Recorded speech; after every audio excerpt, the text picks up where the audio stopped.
Wow!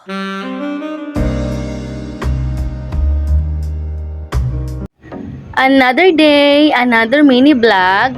So hi guys, my name is Jang at ito ang inyong brand ambassador of the year, Charis! So, let's talk about family. I think maraming makaka-relate nito. Lalo na yung mga taong dumaan din sa stage ng katulad ko, yung mga napagdaanan ko sa buhay. Ano nga ba ang importansya ng pamilya or ang halaga nito sa atin? Alam ko marami akong masasagasaan or maraming magagalit sa akin sa video ko na ito.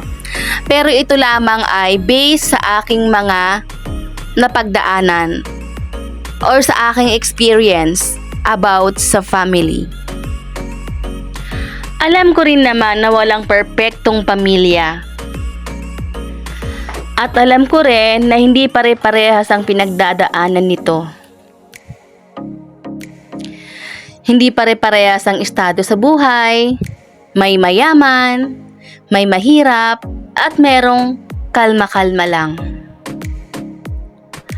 At isa ako doon sa mahirap na pamilya. Yung tipong hindi nabiyayaan ng masaganang buhay.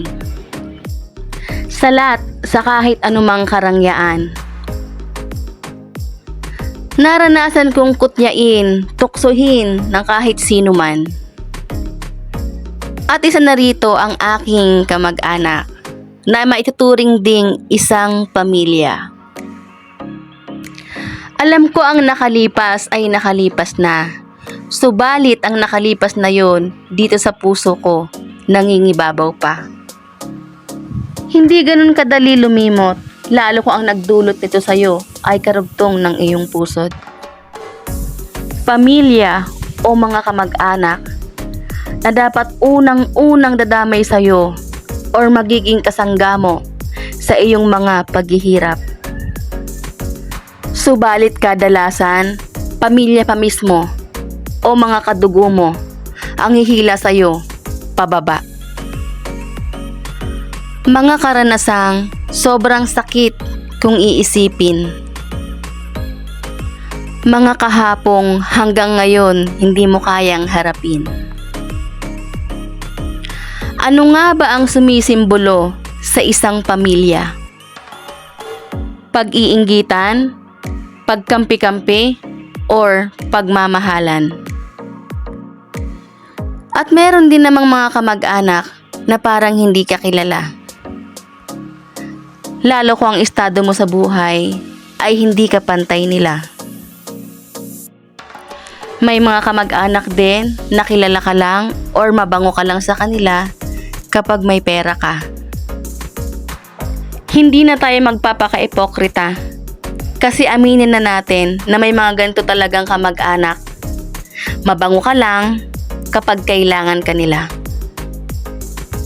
Pero hindi ko naman nilalahat dahil meron pa namang ibang mga kamag-anak na okay sa kanilang pamilya.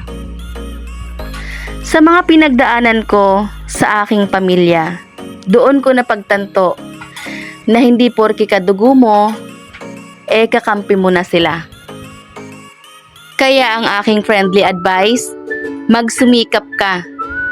Nang sa gayon, ang mga kamag-anak mo or ang pamilya mo, balang araw ay tingalain ka. So that's it mga ka-BA. Like, follow, and share. Sana nagustuhan nyo ang aking mini vlog. So until my next video, bye!